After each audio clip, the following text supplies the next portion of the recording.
ایک چیز اصولی طور پہ یاد رکھیں، جو چیز اختیار میں ہے اس میں انسان کمی نہ کرے، جو اختیار میں نہیں ہے اس کے بارے میں سوچے نہیں، اس سے ٹینشن کے سوا کچھ بھی حاصل نہیں ہوتا. کیونکہ جب آپ ایسی چیز کا سوچنا شروع کرتے ہیں نا جو آپ کے اختیار میں نہیں ہے، تو ہمیشہ وہ کام کر لیتے ہیں جس کا پہلے سے بھی زیادہ نقصان ہوتا ہے، جس کا پہلے سے زیادہ نقصان ہوتا ہے. میری پالیسی ہمیشہ یہی رہی ہے ہر معاملے میں، جو اپنے اختیار میں ہے چھوڑو نہیں، جو اختیار میں نہیں ہے پڑھو نہیں اس میں. سمجھ رہے ہو کہ نہیں سمجھ رہے؟ اگر ہم اس اصول پہ اختیار کر لیں بہت سارے معاملات ہمارے ویسے ہی سیدھے ہو جائیں گے. تو لوگ جو بلا وجہ فنٹر بننے کی کوشش کرتے ہیں نا، ہم یہ کر دیں گے، ہم وہ کر دیں گے، وہ فنٹر گیری ہی ہوتی ہے. ایک یوٹیوب پہ اور بلکہ اس پہ ٹک ٹاک پہ ایک بندہ آ رہا ہے، لڑکا بڑے غصے میں بیٹھا ہوتا ہے، یہ مولوی کچھ نہیں کر رہے، اسرائیل میں یہ ہو گیا، فلانے جگہ یہ ہو گیا، یہ یوں نہیں کر رہے، یوں نہیں. میں نے دفعہ کمنٹس کر دیا کہ تو کیا کر رہا ہے بھائی بیٹھ کے، تو بھی تو کچھ کرنا. کہہ رہے میں اکیلا کیا کروں، یہ مولوی کریں گے تو میں کروں گا. بھائی یہ مولوی تو کچھ نہیں کر رہے. وجہ اس کی ہے کہ مولوی کہتے ہیں ہم کیا اکیلے کیا کر سکتے ہیں، گورنمنٹ جب تک نہیں کرتی. تو جو دلیل مولوی دے رہے ہیں وہی دلیل آپ بھی دے رہے ہو کہ یہ مولوی چونکہ نہیں کر رہے تو میں اکیلا کیا کر سکتا ہوں. تو بات یہ کر آپ بھی نہیں رہے. یہ باتیں کرتا ہوا وہ اچھا لگتا ہے جو میدان جنگ میں جا رہا ہو، لڑ رہا ہو اور دو بدو فائر ہو رہا ہو اور جہاد کر رہا ہو اور کہہ رہے دیکھو مولوی کچھ نہیں کر رہے اور میں یہاں بم رکھ کے آ رہا ہوں وہاں پہ اور شہید ہو رہا ہوں میں سب کے سامنے. جتنے اسکالر آ رہے ہیں یہ مولوی یہ نہیں کر رہے وہ نہیں کر رہے، بھائی تم بھی باتیں ٹھوکنے کے علاوہ کچھ بھی نہیں کر رہے ہو. تو مولوی وہ باتیں نہیں کر رہے جو تم کر رہے ہو، اس لیے کہ ان کو پتا ہے باتیں کرنے کا فائدہ نہیں ہے. تو کام وہ کرو جو کر سکتے ہو. سمجھتے ہو کہ نہیں سمجھتے؟ ایک خاتون نے اپنے شوہر سے کہا نا کہ سوئٹزرلینڈ جانے پہ کتنا خرچہ ہوگا، میں سوچ رہی ہوں کہ ہم سوئٹزرلینڈ چلتے ہیں، کتنا خرچہ ہوگا؟ اس نے کہا بالکل بھی نہیں. اس نے کہا کیوں نہیں خرچہ ہوگا؟ اس نے کہا سوچنے پہ کوئی خرچہ نہیں، سوچ ہی رہی ہو نا سوئٹزرلینڈ جانے کا. تو وہ بات کرنی چاہیے جو عملی دنیا میں ممکن ہو. اور دوسری بات یہ کہ علماء یا جو بھی بڑے لیول پہ جو لوگ ہوتے ہیں وہ بہت کچھ اندر اندر کر رہے ہوتے ہیں. وہ پرلے درجے کے بے وقوف ہوں گے اگر وہ عوام کو بتا کے کرنا شروع کر دیں، بڑی حماقت کی بات ہوگی. بہت کچھ اندر اپر لیول پہ حکومتوں سے رابطوں کی کوشش ہو رہی ہوتی ہے، حکومتوں کو سمجھایا جا رہا ہوتا ہے، حکمرانوں کو حل دیے جا رہے ہوتے ہیں. تو یہ نہیں ہوتا کہ جو بھی کر رہا ہے نا کہ میں جا رہا ہوں آرمی چیف سے ملاقات کے لیے اسرائیل کے مسئلے پہ بات کروں گا، یہ میرا یوٹیوب چینل ہے آپ لوگ دیکھ لیں، میں جا رہا ہوں ٹاٹا دیکھو میں اپنی ذمہ داری کیا کر رہا ہوں پوری کر رہا ہوں. اسی طرح آرمی چیف کہے لوگوں میں جا رہا ہوں اسرائیل کے مسئلے پہ فلاں سے بات کرنے کے لیے، دیکھا آرمی زندہ باد. ایسا نہیں ہوتا. بڑے پیمانے پر جو گیم کھیلے جا رہے ہوتے ہیں وہ خفیہ ہی ہوتے ہیں، وہ عوام کو نہیں بتائے جاتے. تو بہت کچھ ہو رہا ہوتا ہے. اب سعودی عرب کا بادشاہ کیا کچھ کر رہا ہے ہمیں نہیں پتا، تو ہمیں نہ تعریف کرنی ہے کیونکہ ہو سکتا ہے وہ جھوٹی تعریف ہو، اور نہ ہم نے برائی کرنی ہے کیونکہ ہو سکتا ہے وہ جھوٹی برائی ہو. ہم نے چپ کر کے بیٹھنا ہے، اپنا جو ہم کر سکتے ہیں وہ کریں. کسی کے خلاف یہ کچھ نہیں کر رہے وہ کچھ نہیں کر رہے، یہ یوں نہیں کر رہا وہ یوں نہیں کر رہا، تو بھائی تو کیا کر رہا ہے؟ تو بھی تو یہی کر رہا ہے کہ وہ کچھ نہیں کر رہا تو یہ کچھ نہیں کر رہا تو وہ کچھ نہیں کر رہا، اور یہ تو بھی تو یہی کر رہا ہے. تو اس سے بہتر ہے کہ تو بھی کچھ نہ کرتا. کیا خیال ہے؟ تو اس لیے یہ اندر بہت کچھ. اب دیکھو جب بھی ہمارے یہاں اسمبلی میں کہ لا پاس ہوا ہے نا وہ ہوا ہی نہیں ہے. وجہ اس کی ہے کہ جب ہمارے ہاں اسمبلی میں بعض بڑے اچھے قوانین پاس ہوئے ہیں اسلام کے فیور میں، قوم کے فیور میں، وہ سارے قوانین وہ ہیں جو چھپڑ میں ہو گئے. علماء کی ایک جماعت ملی، وزیر اعظم سے ملی، اسمبلی میں موجودہ لوگوں سے الگ الگ ملاقاتیں کی، اس کو میڈیا پہ نہیں لائے اور آرام سے جا کے اس لا کو پاس کروا کے ملک کا قانون کا حصہ بنا دیا. لیکن وہ قانون، وہ تحریکیں جو میڈیا پہ آ گئیں، دھرنے یہ پاس کرو، یوں کرو، ہم یہ کر دیں گے، ہم یوں کر دیں گے، وہ کبھی بھی نہیں پاس ہوئے. وجہ اس کی ہے کہ مخالفین بھی اسی اسٹائل سے آ جاتے ہیں. اب یہ جو بل پاس ہوا تھا صحابہ کرام کی کوئی جو گستاخی کرے گا 10 سال کی قید ہے، یہ پورا کام ہونے سے پہلے میڈیا پہ لانا ہی نہیں چاہیے تھا اس کو.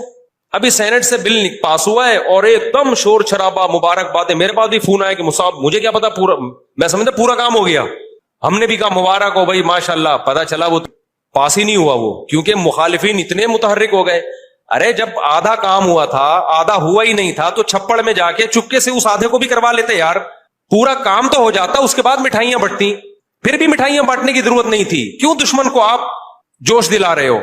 چپکے سے ایک کام ہوتا، آرام سے ہو کے ختم ہو جاتا. لیکن چونکہ منجن بکتا نہیں ہے عام طور پر، لوگ کہیں گے یہ مولوی کچھ بھی نہیں کر رہے، تو لوگوں کی نفسیات لوگوں کو پتا ہے. لوگوں کو پتا ہے یہاں شور شرابے پہ زیادہ ووٹ ملتے ہیں، کام پہ کوئی بھی لفٹ بولو نہیں کراتا. ہمیں یاد ہے جامعۃ الرشید نے ایک دفعہ کوشش کی کہ لا پاس ہو جائے کہ حرام نہ پاکستان سے ایکسپورٹ ہوگا نہ امپورٹ ہوگا، حرام گوشت.